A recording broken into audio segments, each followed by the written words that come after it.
नमस्कार दोस्तों, कुछ लोगों ने सरकारी ऑफिसर बनकर के 120 करोड़ का स्कैम कर दिया है भारतीयों के साथ। 2024 तक का डेटा यही बताता है और हमारे प्रधानमंत्री नरेंद्र मोदी जी ने भी यही कहा है कि अपने मन की बात जो पॉडकास्ट आप लोगों के सामने लेकर के आते हैं उसमें इसका जिक्र किया है कि हमारे भारतीयों ने लगभग 120 करोड़ रुपए की चपत खाई है केवल और केवल इन फर्जी सरकारी ऑफिसर्स से। अब ये सरकारी ऑफिसर्स आप लोगों को क्या करते हैं, ये आप लोगों को फोन करते हैं और आप लोगों को कैमरे के सामने रहने की बात करते हैं। अब इस चीज को डिजिटल अरेस्ट भी बोला जाता है। ये बड़ी नए तरीके की चीज है। पहले वेरिफिकेशन के लिए फोन किया जाता था, लेकिन अब इसी को हथियार बना करके एक डिजिटल अरेस्ट के नाम पे ये सारी चीजें चल रही हैं। अब क्या है ये स्कैम, ये कैसे काम करता है, और सबसे बड़ी चीज जो मैं आप लोगों को इस वीडियो में बताने वाला हूं कि कैसे आप बच सकते हैं और आप लोग इसकी शिकायत कहां कर सकते हैं। क्योंकि कई बार हमें लगता है कि हम एक्चुअल में फंस चुके हैं और फिर वहां पे हमारा दिमाग काम नहीं करता है और इनका यहीं से सारा खेल शुरू हो जाता है और आप लोग फंस जाते हैं। कहां पे शिकायत करना है जिससे कि आप लोग आने वाले समय में भी अपने आप को बचा सको।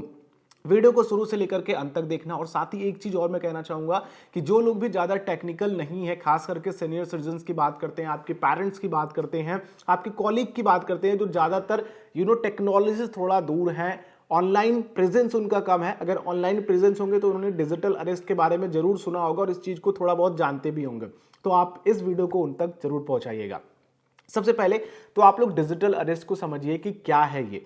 कोई भी सरकारी ऑफिसर आप लोगों को सामने से बोलता है कि आप कैमरे के सामने बैठे रहिए जब तक हमारी इन्वेस्टिगेशन पूरी नहीं हो जाती है। अब ये डिजिटल अरेस्ट किस तरीके से आप लोगों को परेशान कर देता है, जैसे कि मान लीजिए आप डिजिटल अरेस्ट होने वाले हैं तो आप लोगों को लगता है कि कैसे ये सच्ची हो सकती है घटना। आपके पास आपने कभी भी कोई चीज ऑर्डर करी होगी बाहर से, जैसे कि मान ली कोई चाइना से प्रोडक्ट इंपोर्ट कर देता है या फिर कोई यूएस से चीजें इंपोर्ट कर देता है, कोई किसी के फ्रेंड्स या फिर कोई सऊदी या फिर दुबई से कुछ चीजें भेज देता है। तो आप लोगों के पास एक सामान आए होते हैं जिसमें आप लोगों को कॉन्टैक्ट नंबर होता है। अब ये कॉन्टैक्ट नंबर, ये चोर होते हैं, ये जो स्कैमर्स होते हैं, इनके पास कहीं ना कहीं से डेटा आ जाता है। चाहे डिलीवरी पार्टनर से निकाल लेते हैं या फिर डिलीवरी करने वाले से निकाल लेते हैं। तो वो डेटा निकाल करके रख लेते हैं कि हाँ ये बंदे जो हैं ये बाहर से चीजें मंगवाते हैं, इनके पास मेरा नंबर है। अब ये आप लोगों को फोन करते हैं एज अ कस्टम ऑफिसर बन करके। अब ये आपको फोन पे भी कर सकते हैं डायरेक्ट, या फिर आप लोगों को डायरेक्टली ये व्हाट्सएप पे वीडियो कॉल करेंगे या फिर व्हाट्सएप कॉलिंग जो आप लोग करते हो।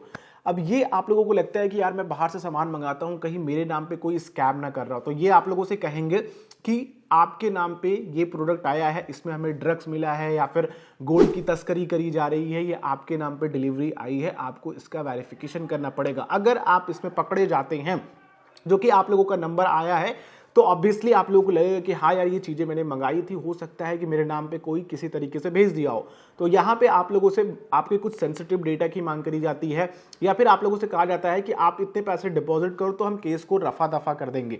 अब इस चक्कर में आप लोग वो पैसे डिपॉजिट कर देते हो, फिर आप लोगों को बाद में पता चलता है कि यार आप तो बेवकूफ बन गए। इसी तरीके से कई ऐसे भी केसेस देखे गए हैं जहां पे एक पुलिस वाला जो आप लोगों के सामने बैठा होता है, कोई एसीपी या फिर आप लोगों का कोई आईपीएस ऑफिसर बनकर के सामने से बात करता है, आप लोगों से वीडियो कॉल करता है और बोलता है कि आप इन्वेस्टिगेशन पूरी होने तक आप मेरे सामने बैठे रहिए, आपके बच्चे या फिर आपके नाम पे या फिर ऐसी चीजें आपके नाम पे एफआईआर दर्ज हुई है, फलाना ढिमकाना, बहुत तरीके के एलिगेशन लगा करके आप लोगों को वो डिजिटली अरेस्ट करके रखते हैं, यानी कि कैमरे के सामने रहने के लिए बोलते हैं। और साथ में ये भी बोलते हैं कि आप किसी को फोन नहीं कर सकते हैं और वो तरह तरीके से एक धमकाने वाली लैंग्वेज में बात करते हैं जिससे आप लोग डर जाते हो।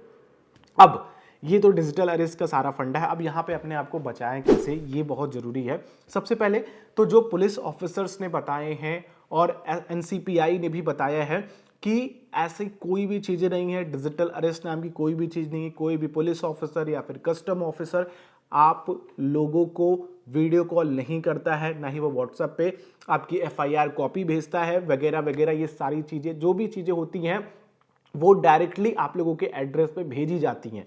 इस बात का ध्यान रखिएगा, आप लोगों से कोई भी व्हाट्सएप कम्युनिकेशन या फिर वीडियो कॉल में डिस्कशन नहीं किया जाता है। हाँ, अगर आप लोगों का कोई वो रिमोट एरिया था जब 2019-20 का, जहां पे कोविड के समय पे थोड़ा बहुत वेरिफिकेशन हुआ करते थे, लेकिन अब आप लोग या तो फिजिकल जाकर के करते हो या फिर घर पे आकर के कोई भी बंदा वेरीफाई करता है। आप लोगों को इस बात का ध्यान रखिएगा, कोई भी डिजिटल अरेस्ट नाम की चीजें नहीं होती हैं। ये आप ध्यान रखिएगा, ये पुलिस वालों ने कहा है। अब अपने आप को बचाना कैसे है? सबसे पहले तो अगर आप लोगों को लगता है कि सामने वाला कोई भी सस्पिशियस कॉल है तो उसको आप तुरंत अवॉइड कीजिए, उसको मत उठाइए। दूसरी चीज कि अगर आपने बाई चांस उठा लिया है तो आपको करना क्या है कि आप उनसे एक बार डिस्कशन कीजिए कि हाँ भैया बताओ क्या दिक्कत है, क्या बात है। अगर आप उनकी बातें सुनते हो और आपको समझ में आ जाता है कि भैया ये फ्रॉड है, तो वहां पे आपको तुरंत फोन काट देना, उनको ज्यादा एंटरटेन नहीं करना है। जितनी ज्यादा बातें करोगे वो उतना ज्यादा आप लोगों को परेशान करेंगे, उतनी अब्यूजिंग लैंग्वेज यूज करेंगे और फिर आप लोगों को कहीं ना कहीं एक अलग तरीके का डर भी अंदर आने लगेगा। अगर आप लोगों को लगता है आप तुरंत फोन काट दो और उनसे बोलो तो मुझे पता है इस तरीके के स्कैम के बारे में, मुझे परेशान मत करो वरना मैं इसकी रिपोर्ट करूंगा। अब यहाँ पे केवल आपको रुकना नहीं है, आपको रिपोर्ट भी करना है इसके बारे में, ठीक है। ये तुरंत आप डिसीजन लीजिएगा और अपने पुलिस स्टेशन हो, थाना हो, वहां पे जाकर के आप लोग इसकी रिपोर्ट लिखित रूप में दीजिएगा कि मेरे पास इस तरीके के कॉल्स आए थे। और ये चीजें जाकर के आप वहां पे भी पता कर सकते हो क्या मेरे नाम पे ऐसा कुछ है, क्योंकि अगर आप साफ सुथरे हो तो आप लोगों को किसी भी तरीके के डर की जरूरत नहीं है। अब दोस्तों जो इस वीडियो का फाइनल पार्ट है कि आप लोग शिकायत कहां करेंगे अगर आप लोगों के पास इस तरीके की कॉल्स आती हैं। आप लोगों के पास साइबर सेल का भी नंबर है, यहां पे आप लोग जाकर के डायरेक्टली अपनी शिकायत दर्ज करा सकते हैं। लेकिन अगर आप लोग लिखित में अपनी शिकायत दर्ज कराना चाहते हैं, अपने नंबर के साथ एक प्रूफ लेना चाहते हैं, तो आप लोगों को संचार साथी पे जाना पड़ेगा। मैं आप लोगों को मोबाइल और डेस्कटॉप दोनों की ही रिकॉर्डिंग दे देता हूं कि कैसे आपको करना है, क्या करना है। तो आप लोगों को गूगल पे टाइप करना है संचार साथी पोर्टल या फिर डायरेक्ट संचार साथी भी करेंगे तो आपके सामने ये खुल करके आ जाएगा। यहाँ पे आपको देखना है सबसे पहले, अगर आप लोग वेब पे हो तो सिटीजन सेंट्रिक सर्विस, इस पे आपको क्लिक करना है। यहाँ पे आप लोग आ जाएंगे, आपको report suspected fraud and unsolicited commercial communication या फिर स्पैम में। बाकी अगर आप लोग अदर चीज़ों पे भी डालना चाहते हैं, जैसे कि अगर आप लोग block your lost stolen mobile यहाँ से कर सकते हैं, अपने मोबाइल कनेक्शंस के बारे में जान सकते हैं, आप अपने IMI को भी वेरीफाई कर सकते हैं, ये सारी चीज़ें कर सकते हैं। हम यहाँ पे जो बातें करने आए हैं कि आप किस तरीके से स्पैम को या फिर ऐसे फ़ोन्स आते हैं आप लोगों के पास तो उसको रिपोर्ट कर सकते हैं। अगर आपके पास फ़ोन 3 दिनों के अंदर आया है, ठीक है, तो आपको यहाँ पे कंटिन्यू रिपोर्टिंग पे करना है। अगर वो 30 दिन हो चुका है, ठीक है, तो यहाँ पे यानी कि पुराने फ़ोन कॉल्स या फिर सारी चीज़ों पे करना चाहते हैं तो कंटिन्यू रिपोर्टिंग पे यहाँ करेंगे। तो हम लोग यहाँ पे 3 डेज़ वाले पे करते हैं। तो कंटिन्यू रिपोर्टिंग में करेंगे तो आपको यहाँ पे सबसे पहले सेलेक्ट करना होगा कि आपके सामने जो कॉल्स या फिर आए हैं वो SMS के थ्रू हैं या फिर कॉल के थ्रू है। तो मान लीजिए कॉल आया है तो कॉल के थ्रू यहाँ पे डालेंगे। अब यहाँ पे आपको UCC कैटेगरी सेलेक्ट करनी पड़ेगी, जैसे कि बैंकिंग या फिर insurance, financial products, credit cards, real estate, education, health, या फिर किस कैटेगरी के प्रमोशन के लिए या फिर किस तरीके से आप लोगों के सामने वो फ्रॉड कॉल आए हैं। तो मान लीजिए कि अगर आप लोगों से किसी तरीके के डिजिटल अरेस्ट की चीज़ें हैं तो आप यहाँ पे कर सकते हो banking, insurance, financial products, credit cards, ठीक है। या फिर आप यहाँ पे डायरेक्टली कर सकते हो कम्युनिकेशन, ब्रॉडकास्टिंग या फिर इंटरनेट, एंटरटेनमेंट या फिर IT, ठीक है, ये कर सकते हो। अगर आपको नहीं समझ में आ रहा है क्या कैटेगरी है क्या नहीं, इसमें परेशान होने वाली ज़रूरत नहीं है, आप अदर्स पे क्लिक करो। यहाँ पे आपको स्क्रीनशॉट लगा देना है, चूज़ फाइल करोगे, यहाँ पे सारी चीज़ें आप लोगों के सामने आ जाएंगी और उसको सेलेक्ट कर लेना सारी चीज़ें, इन द सेंस कि आप जो भी स्क्रीनशॉट इससे लगाना चाहते हो।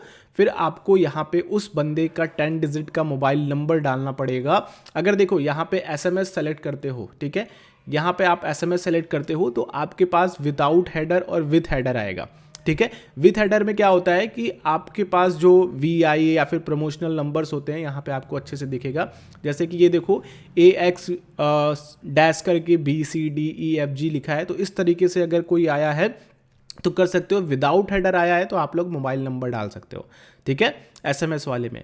वहीं पे अगर आप लोग कॉल में आते हो तो यहाँ पे आप लोगों को डेट भी डालनी पड़ेगी और यहाँ पे आप लोगों को वो टाइम डालना पड़ेगा कि किस समय आप लोगों के सामने वो कॉल आई थी।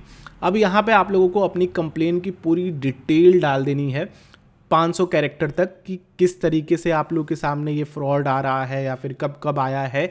ये सारी चीज़ें आप यहाँ पे लिख देना, जिससे कि अगर ये फॉर्म सबमिट होता है तो सामने वाला सही से चीज़ें समझ सके कि एक्चुअल में क्या चीज़ें हुई हैं।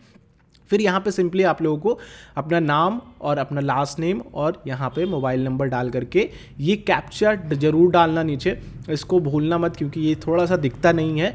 तो इसको डालने के बाद वेरीफाई मोबाइल वाया OTP, फिर उसके बाद ये चीज़ें आपकी सबमिट हो जाएंगी और आपके मोबाइल नंबर पे भी इसका नोटिफिकेशन आ जाएगा। तो ये आपके पास एक प्रूफ रहेगा जिससे कि आप लोगों को फ्यूचर में परेशान ना किया जा सके।